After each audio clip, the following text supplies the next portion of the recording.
Welcome everyone back to Blue Abroad. This is your weekly wrap-up show, the Jumper Punch. And as you can see, we all know me, I'm the Pom with broken leg, but Rocco, you look like you're out back.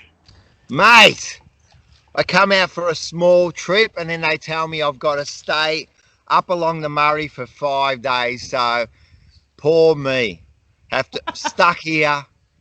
And really, I'm pissed off because all I've got is beer to drink, right?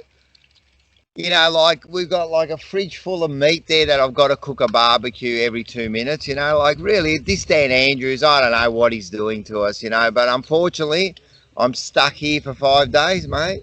Well, I mean, you look like you're suffering. Oh, it's a suffer, man. It's a bad, like Australia, really. What a country, eh? One like equals one prayer for Rocco. Looks like it's a tough gig.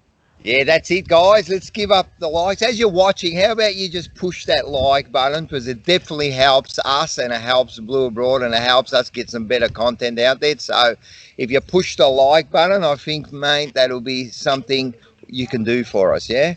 Well, I mean, the likes should be quite high because, as we know, the girls got ahead and won by 24 points against St Kilda. So I've got a lot of making up to do today because obviously my wife is a big St Kilda girl. And, yes. And it's Valentine's Day, so you're going to do some big, there's better be some big chocolates there for her or something. Yeah, I was going to say the girls have put me on the bit of the back burner at the moment. So yeah. Well done, girls, making it hard for a one-legged Pom to woo the wife.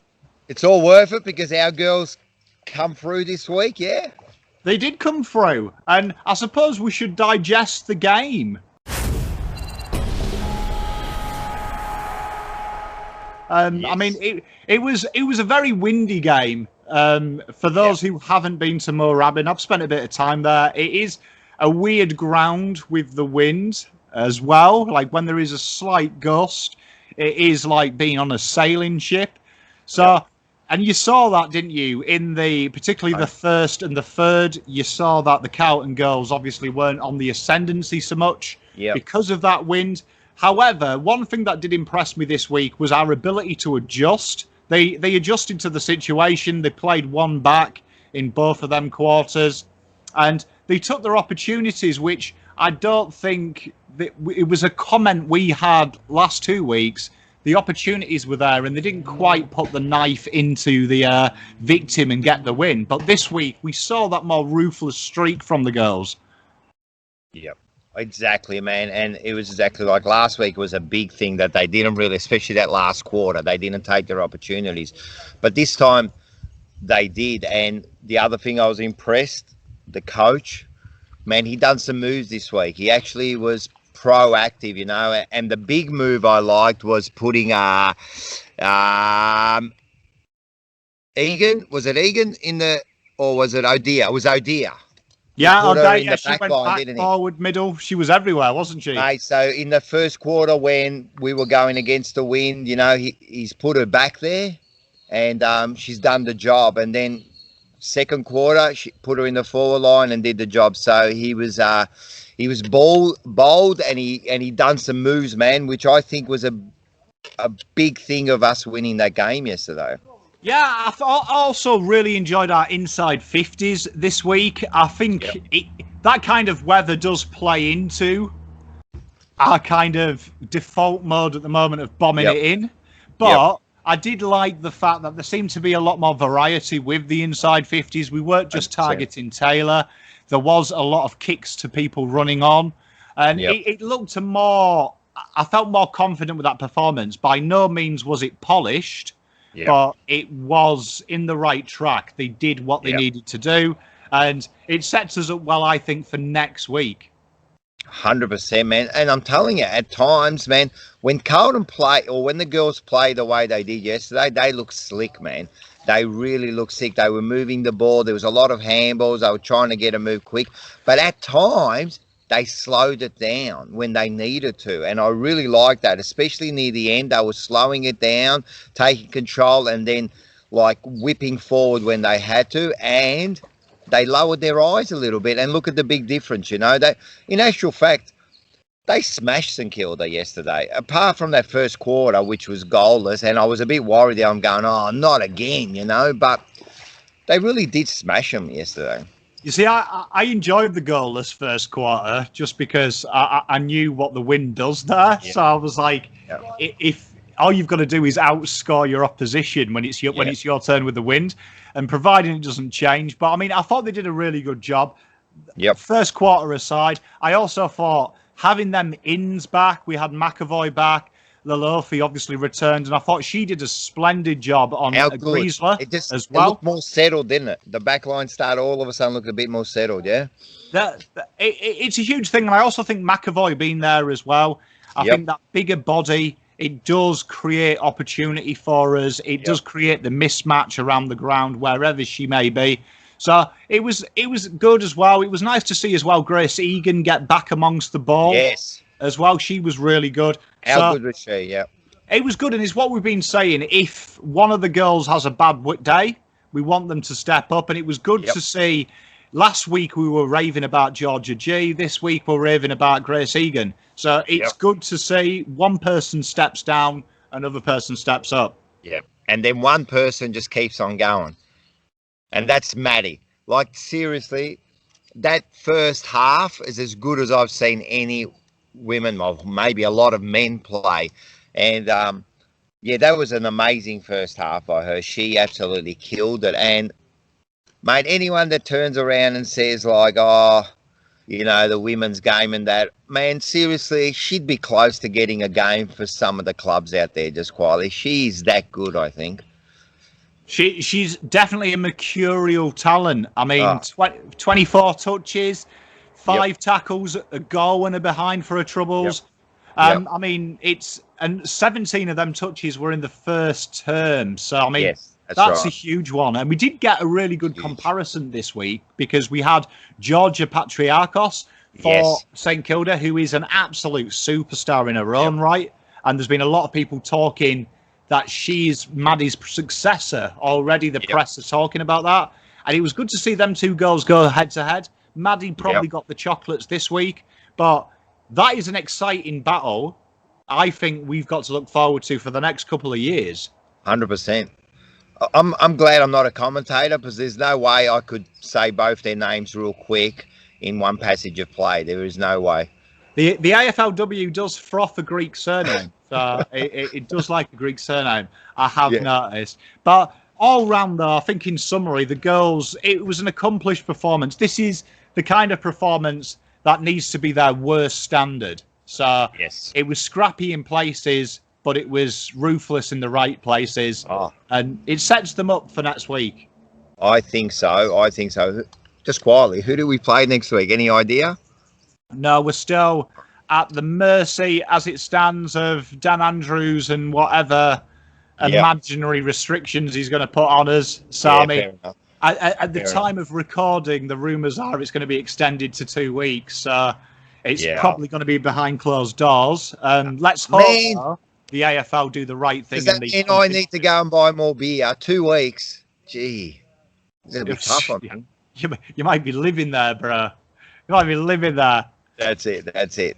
Well, that's good. So, as we said, overall, I think it was a good game by the Blues. Showed us what we're really capable of. A lot of people stepped up. A lot of the lesser knowns even stepped up. You know, like it was very hard for me to give my, the play that should stay home this week. But in good form, I always have got one that should have stayed home. But as I said, that was an overall good performance. Coach, everybody.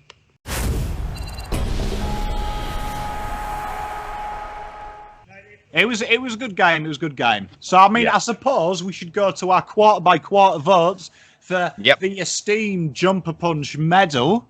Here we go. Big medal, big medal. I mean, this puts the Brownlow to shame, and one of the girls is going to be the first recipient of it. So, I mean, that's huge. Huge for the girls' game, that. Mate, I'm telling you, like, because really, this is another thing. Like, the AFL, I don't think take the women's game too seriously because some of their, like, trying to research stuff and I just can't get it, you know, and then, You know, we put in so much effort. So I'm telling you, this voting system is huge. And this week, what we're going to do is you're going to say your votes first, because I always go first. And I reckon you go off my votes because you're cheating. I was going to say, it could be. That's not true. If anyone knows, then that's a complete opposite. Controversial. We've switched it up on a win. So, I mean, I suppose that means next week we have to keep the same. So that's it. First quarter, I went. Obviously, I thought Madison was the top girl on the ground. She got 3 votes for quarter one. Nice. Katie Loynes got 2 votes. I thought we didn't look really threatened down the back, and the girls did have the wind. And I thought that she stood up and she offered a bit of safety. And Elise O'Day, I thought, doing the job as the extra down back, she deserved to get a vote. So she did her role for the team, and I thought she was one of the best on ground as well after the quarter. Nice. Well, mine's pretty close. Naturally, Maddie 3. I'm going to tell you now, the first half, Maddie's hard to beat, but Maddie 3, I gave 2 to Odia. Yeah. And 1 to Egan. I can see there's an argument there. I thought Egan was good. I did actually, incidentally, quarter one have nice little moments by Egan. So I just gave Elise the vote purely because I'm a sucker for someone who does the team thing. Yeah, no, definitely. I can't argue with any of those votes. So, there you go. So, nice start to quarter one. Yeah. Quarter two. And then quarter two, this was probably one of the easier ones this year to vote, just because we were on top. So, my 3 votes went to Maddie, obviously. 2 votes I gave to Moody. She had 7 hit-outs. Carlton started to gain the clearance ascendancy, which is so important when you've got the wind, getting first use so you can penetrate 50 very early. I thought she got 2 votes. I thought that was a understated job from Moody. Ruck people don't get any kudos in the AFL unless you're Grundy or gone. So I thought she did a great job. True. And 1 I gave to your favourite, Abby Mackay. She finally gets a vote from the Pom. I like it. Well, this was pretty close, man. Like, I went 3 Maddie, of course, right? 2 I went to OD again. I think, again, she was, like, instrumental. She, as we said, she started in the back and then went in the forward and kicked that first goal. Is that correct? If I think I'm right. Maddie kicks a great goal. Idea, she looks sharp, you know. The hit-outs definitely was 17 to 11 at this stage. So Moody really, deserves a vote there. But 1 vote I gave to my favourite girl too, Mackay. I thought she really steps up, and she's looking very secure every game now. She is Andrew Mackay's daughter, man. There's no doubt about it. She's coming into her own, very reliable. She takes the game on as well. Yeah, I thought it was hard not to give her a vote in that quarter. She was very good. Excellent. I like it. And then quarter 3. So I thought this was a little bit tough because this was where Maddie got dual tagged for much of this quarter. She had 2 girls running alongside her, which I thought was quite interesting when they had the wind. But so be it. So I gave 3 votes here. I thought Egan, this was really impressed me about Egan's game. Maddie was taken out, and this was where Grace went up 78% on her output. So that is, if the men are watching this, that is what they've got to look at. If Cripper or Walsh is taken out, one of us steps up, and the girls did that. Maddie was in a bit of trouble, getting a bit of attention, and Grace was like, well, here's my opportunity. I thought she was phenomenal. That's Stevens turning into Cooter with the one-handed pickup, and she finishes well as well. Do you know what I mean? She finishes like an American high school student at a hot dog contest. Absolutely killing it. And 1 vote I gave to Lalofi here because I thought the wind was there. She wasn't probably as dominant as she was in the previous quarters, but she only had the 3 touches, but them 3 touches were all exits outside 50 and were all by the run. So I really enjoyed that, the fact she offered that stability down the back. Nice. And again, this week was tough for votes. I'm telling you, like, you could have gone a lot of ways. And I'm saying that because I went completely different. So I love that. I gave 3 to Georgia G. I thought she had a good quarter here and she really stepped up again. Like, she was quiet in that first half, but she had like half a dozen possessions. I thought she started looking dangerous. So I given her 3. 2 to Odia. I think again she was just so consistent through every quarter. And I gave 1. I had to give it to Egan. You know, I thought she was, and she could have got the 3 or the 2. You know, so stiff.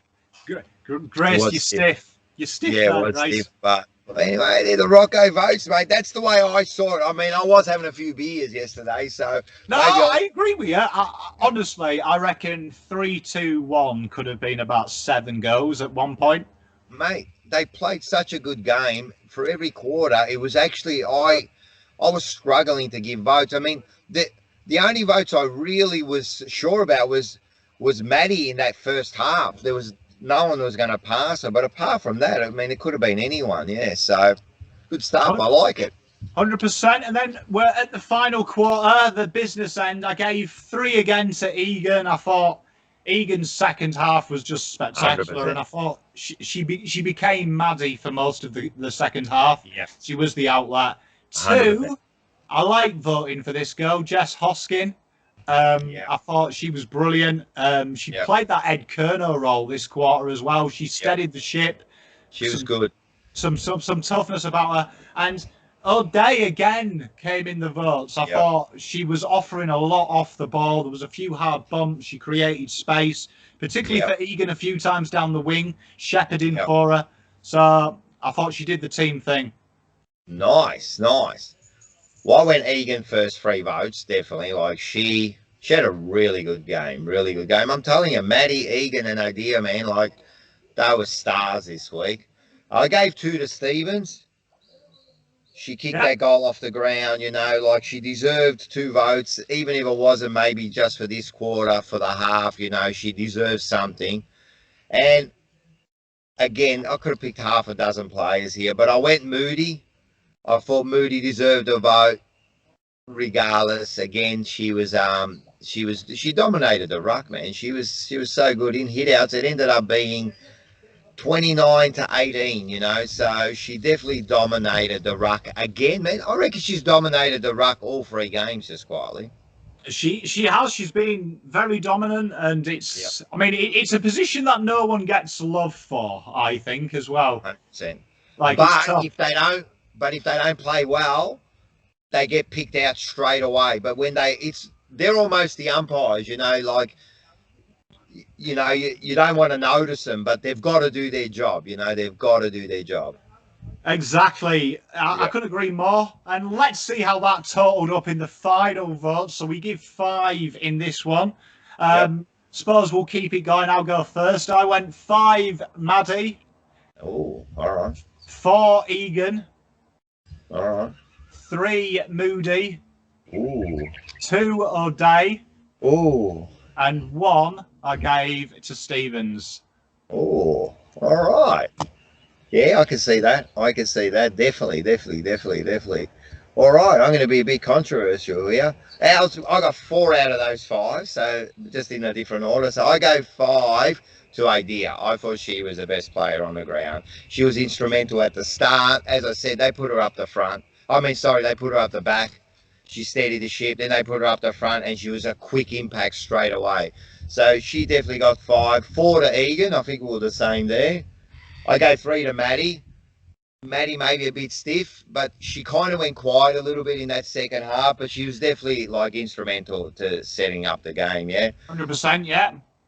2, I gave to, my girl. 2 votes, I went to McKay. I love McKay. She's just so like good. She's so good through the whole game. She doesn't really change much. And 1 to Moody. Moody deserves a vote. So they were my 5, 4, 3, 2, 1. I like it. Some bit of a difference this week as well, which is good. It's good. A little bit of change up. Yeah, I like it. That's it. I love it.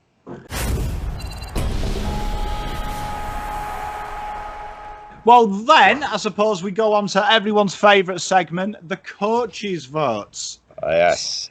So this week, I thought the coaches' votes was a little bit happier to vote on. I think so.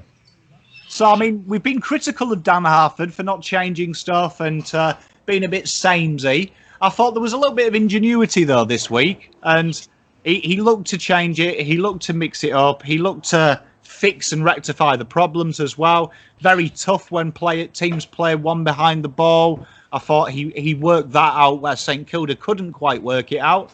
I actually gave him an 8 this week. Nice. Yep. I can see that. Oh, you just stopped talking there. Yeah, no, 8.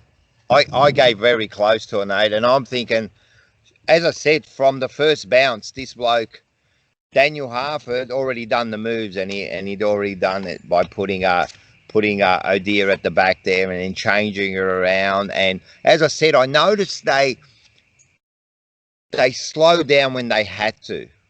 They lowered their eyes when they had to, and then so there was definitely some sort of instruction there, I reckon. So I gave him 7.5. So it was very close. He definitely, from last week, what did we give him last week? Like a 3 or something. So yeah, I'm telling you, I reckon they're listening to us, because the players that we keep, or the coaches that we keep naming, they seem to step up the next week. So good on you, Daniel. Keep it up, mate. Keep it up. It was a great performance. It was a great performance. I think this week as well, the coaches, obviously, they have to look at that game and be like really proud of themselves. Like they are actually adapting to it. And that's what we want, because finals are coming up. They're not far away.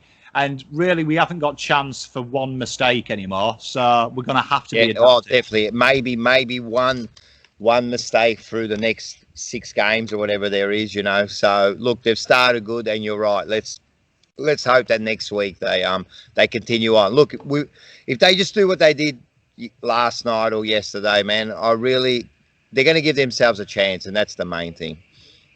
And that's all you can do. I mean, you've got to be in it to win it, haven't you, as they say? 100%, 100%.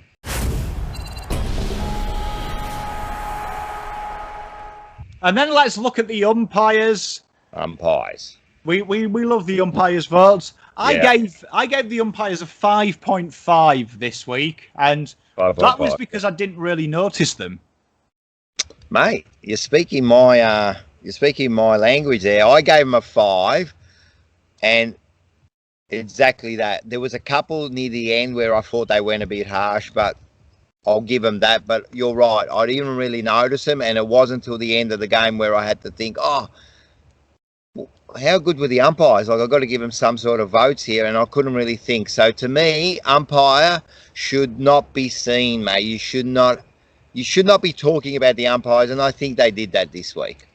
100%, and watching it with St Kilda faithfuls, as I did, my wife was bemoaning how one-sided it was in the first half.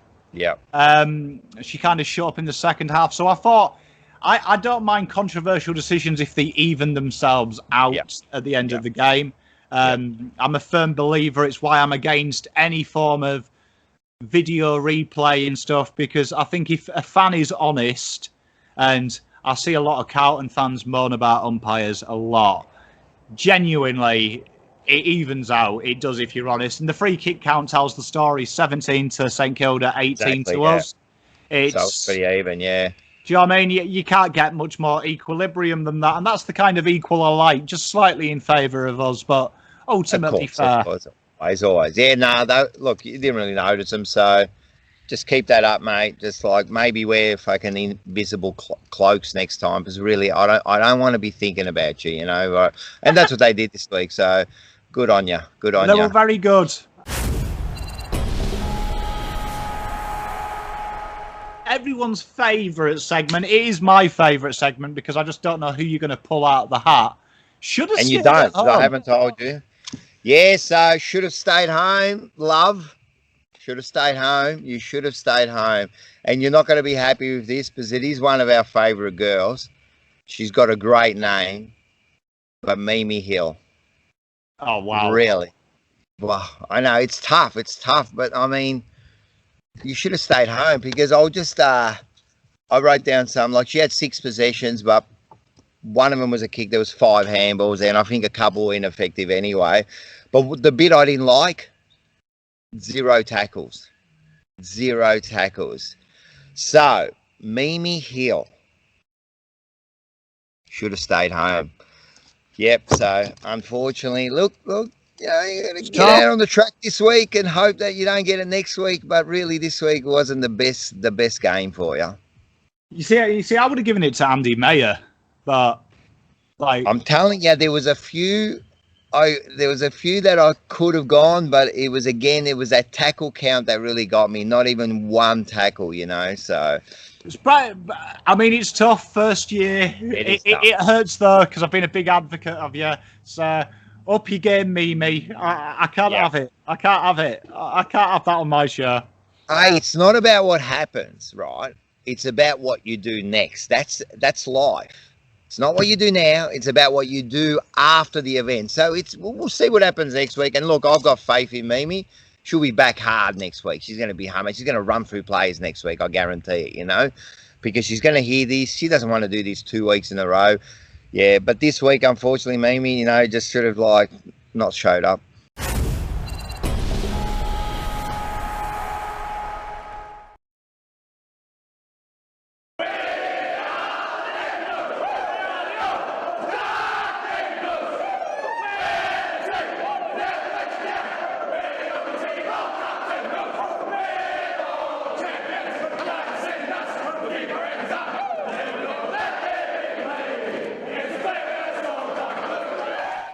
It's tough. It's the nature of the beast. But as we always say, for negative to exist, we have a Pom's positive, and we have Pom's play of the day.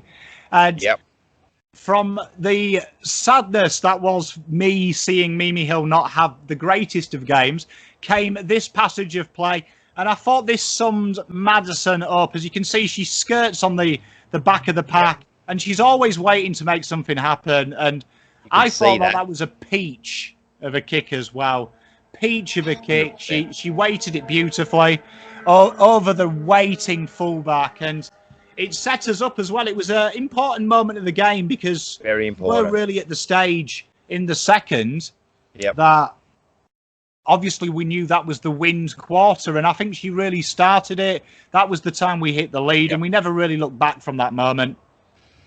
And I agree, because when I actually jumped up when she kicked that goal, because that was the second goal I'm pretty sure about. We kicked one and then she come up. And if you watch that, which everyone just did, you watch the way she works around that pack, She's in there and she's close enough to attack, but far enough to wait for the ball. Just have a look at it again, guys. And you could see her. She's ready to attack, man. She's ready to grab that ball, but she just waits. And then, sorry, I didn't even know who handballed it out. I didn't notice that. But whoever it was grabs it, and there she was. And then with that quick kick, like she got the goal, which was a good finish. But to me, I'm impressed the way she's around that pack, the way she reads it, man. I'm telling you, she's above everyone else. Yeah, it was. Well, Grace Egan who bobbed the handball out. That's the one. Yep. It reminded me very much of Cripper 2018. Yep. Where Cripper backed himself to be strong enough just away from the contest to hold people off long enough for him to do some moments of magic, and that's what Grace Egan did really well. She kept the ball on the floor. She waited for the perfect opportunity to release it from the contest. Yeah. And something I hope to see from the men this year. I hope to see Maddie Prasparkis, Sam Walsh taking on that role, and Cripper just feeding him, just lurking at the edge of a pack to put in the dagger. But it was a good passage of play. I enjoyed 100%. That. My play of the day.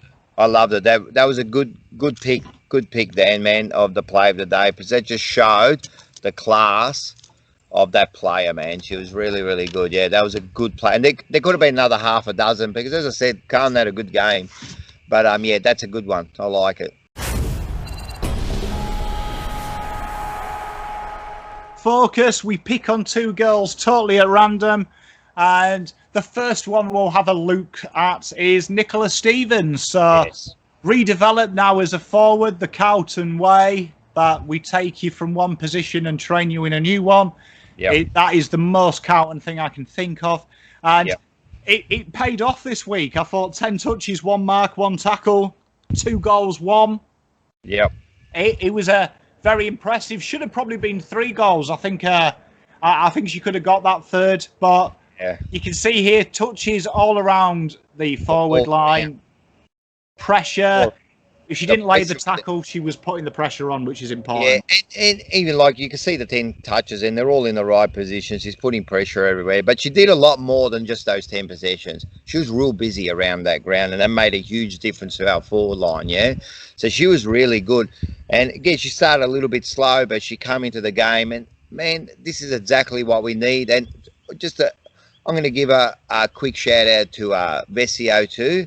She didn't have a lot of possessions, maybe 7 or so, but she looked a lot more busier, and she caused a lot of insecurities into the opposition players, and they, made them do some mistakes. So Vesio too had a good game, I think. So Stevens and Vesio, when they're playing like that, our forward line looks dangerous.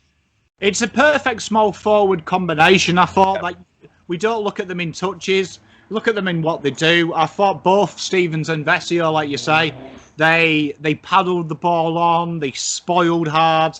Yes. They made it difficult, and you could see the St Kilda girls knew that it wasn't going to be easy. They weren't going to just run it out of 50. There was always going to be contact at some point. But as you can see, 68.7 match grading. Her grading's going up as she learns the forward craft and really hones that in. But I mean, 60, like we keep saying, this match grading, you want it between 60 and 70. Yeah. If they go above it, they're having a blinder. And if they're having too many of a blinder and you're winning, you've got a problem there, because that means 100%. Someone's not performing. So, great performance. They're good points, man. And with this match grading, and that Dan's kind of come up with, man, because he's a genius. But it's made me think about the way players should be playing, and what kind of level they should be at every week.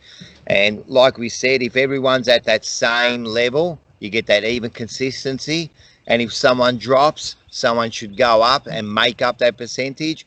I'm telling you, it's very important. And as we can see, what is it at 68, which is pretty good, yeah? Yeah, it is, yeah. So ideally you want someone 60 to 70. That's where we want 55 to 60 would be what we'd expect them to do all the time. So you don't want them to be too much better, because it's hard to sustain that. And obviously this fluctuates throughout the year. So as a better average comes, that great match grade rating adjusts for that. And a great case in point for that is the next girl we're talking about, Lalofi. So she was bang on where we'd expect her to be. 61.5 means that it's going to be a little bit harder for her to get it next week. It's going to encourage her improvement. And I thought she had a great game. And you look at this here, back left pocket. She's the new kid, Simpson.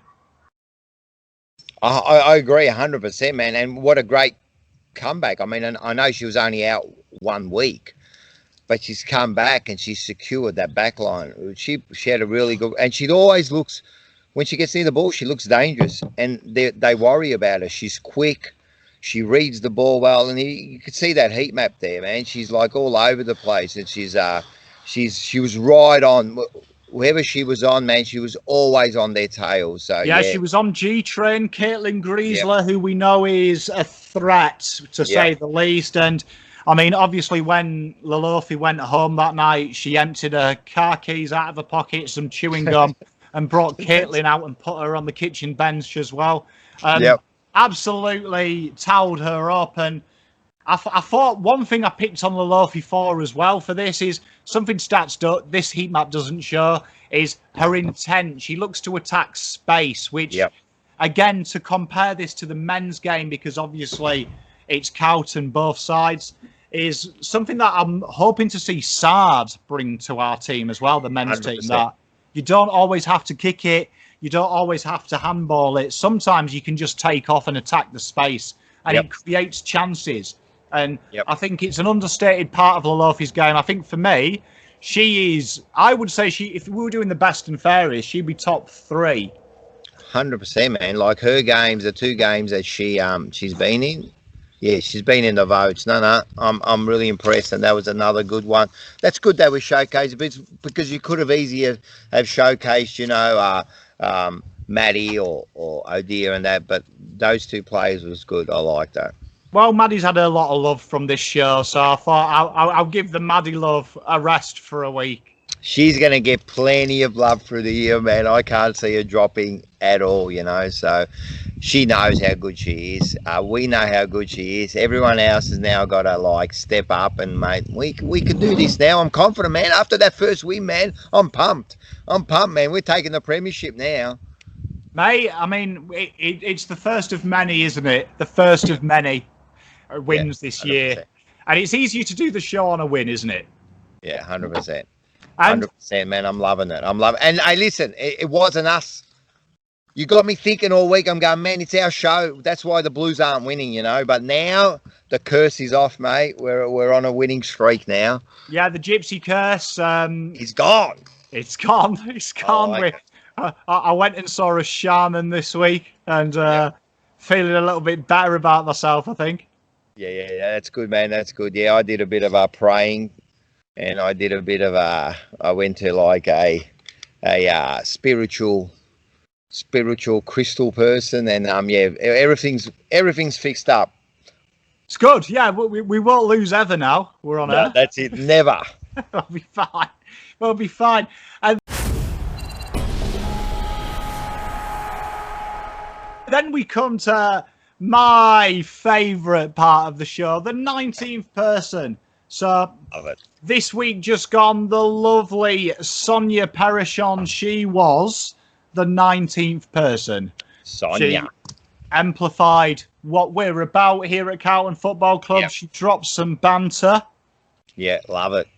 And I've picked on someone this week that I think brings us together. And that is none other than friend of the channel, former WA Carlton president, John Allen.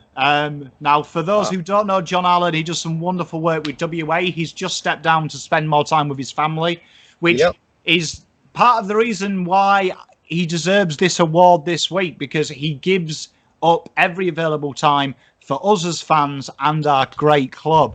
And that to me sums up what it is. It is part of your family. It's part of your lifestyle. Yes. And personally, I know John, and he is a top bloke, has time for everyone. His door is always open. Yep. He's literally salt of the earth. He will spend time with you. He's helped tickets, can't find tickets. He's sourced them last minute.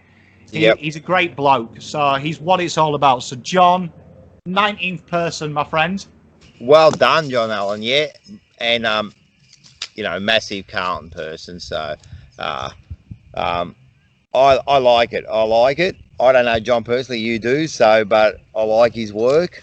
The 19th man is for anyone that's not up to it. The 19th man is our way of bringing the fans and the club together. Yeah. So Dan come up with this. So the 19th man, we want to retire the 19th jumper, the number, not because we hate Eddie Betts, because we love Eddie Betts, and it shows what Carlton's all about. So at the end of the year, our goal is to retire that 19th man, and the 19th man will be you. You out there will be the 19th man every week, and we are going to bring these Blues home. So, let's keep going. Come on, people, man. Let's keep... Man, I want jumpers being brought out there with 19 on the back. I want your name on the back, and we are the 19th man, and we will bring this home. We will bring this home. I love this idea. I love it, and obviously all you've got to do to be nominated is just be yourself. Yep. I'm looking through forums. I'm looking through things that take my fancy, and everyone will get a turn. I'm sure. I'm loving it because there's some great ones. It's getting harder every week as well. I've got to say, it's getting harder every week. Yeah, no, the comments and the feedback's been great. We appreciate all the support. You know what I mean, and all this helps, man. And we're building this community, man. I'm telling you, man. The Blues, not only teams are going to be dominant, man, this fan base, this community we're building, man, is going to be huge, man. One day you're going to sit back there and you're going to go, man, I'm part of this community, man. We are We are one big team that's going to bring us to the top, man. Let's do it. Exactly. In it together. Do you know what I mean? All of us. So when they win, we win. And it's exciting. It's exciting. And it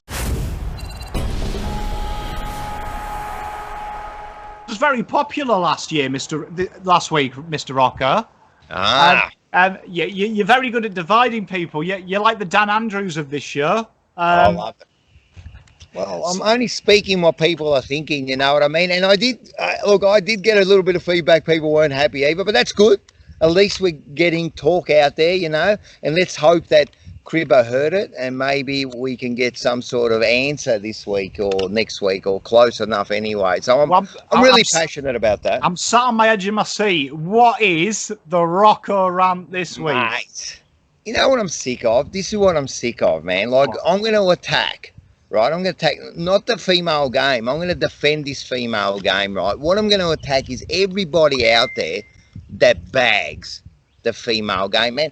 I had some people during the week, man, they were trying to tell me that, well, the girls, not that they shouldn't be playing, but really the AFL, they're wasting their time with the girls' game.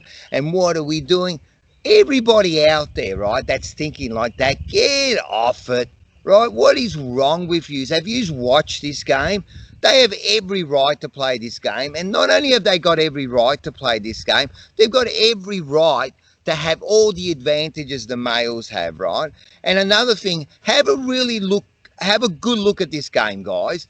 And it's mainly the guys that do it, let's be honest. And the girls don't say the girls shouldn't be playing, you know. They're saying, oh, you know, like, if you don't want to watch it, fair enough, don't watch it, man. But don't tell me that these girls shouldn't be playing that game, man. That game yesterday was as good as any game. And as I said before, Maddie, I reckon, could get a game in the Carlton squad. Man, that's how good she is, man. It's a 5 years, man. They're like juniors, these girls. They're just like a junior competition, man. And after 5 years, look how good it is. Look how good it is. So any of you guys out there, get off it, man. Like, I don't want to hear your rubbish about, oh, why do you watch the girls' game and that? Get off it, man. Go home. Do whatever you got to do. Don't bother me, man. The girls, it's a great game. Give it a go, mate. Give it a go, man. Stop your rubbish, your male chauvinistics. What is wrong with you people, mate? That's my rant today.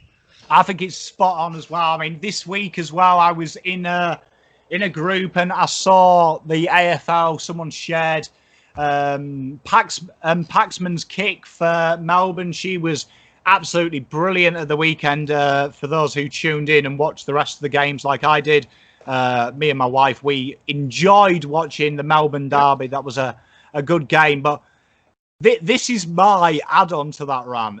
Right? Go for it. Guys who have the same crap jokes. So Karen Paxman, they released a picture of her kicking, and you get the same men, and it's I don't want to stereotype them, but they all look the same. And you know what I'm talking about. I know what you're talking about. And they comment this, oh, wow, she kicked a goal. Why don't we build her a statue? Yeah.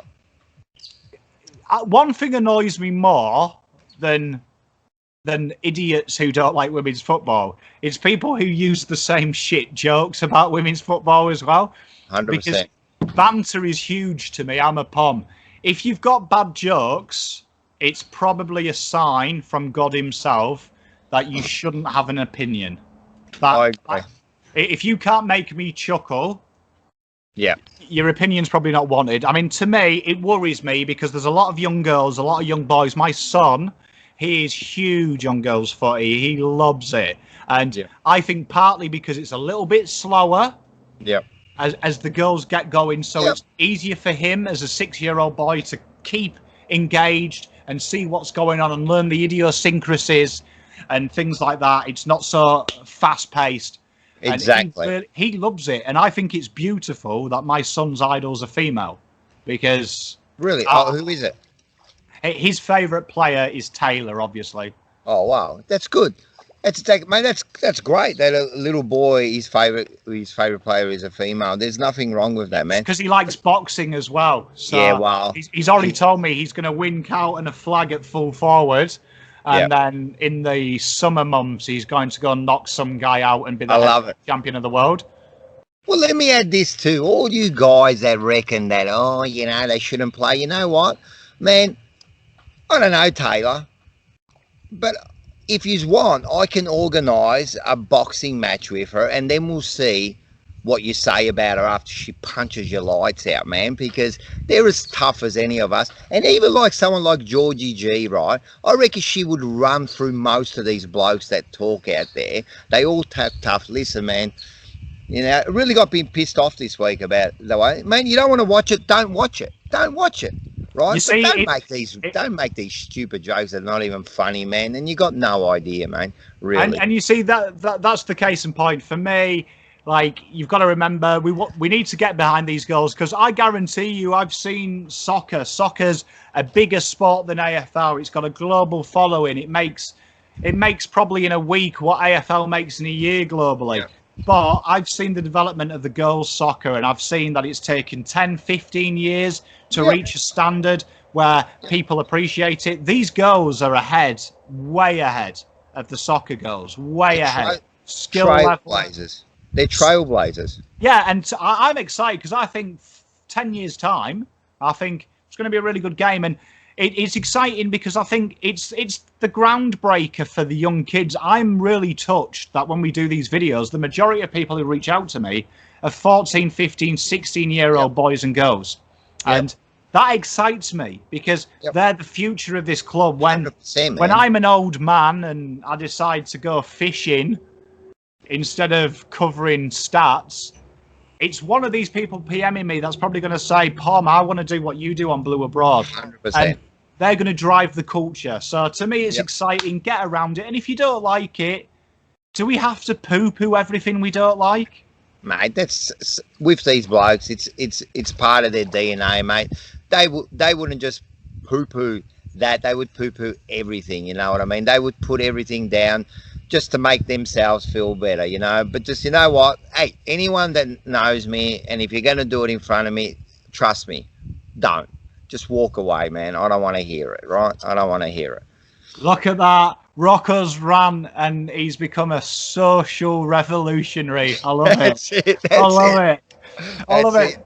Well, that's all we've got time for, ladies and gentlemen. It was great talking to you, Rocco. I'll let you enjoy a bit of fishing on the Murray. That's the one. That's the one. We'll do some fishing, some drinking, some eating, and hopefully, we'll be back Tuesday, Wednesday. We'll see how we go. Sounds good, mate. Best of luck. And to the viewers out there, stay safe during lockdown. And if you're not in lockdown, enjoy freedom. And until next week, see you later. See you guys. Go Blues.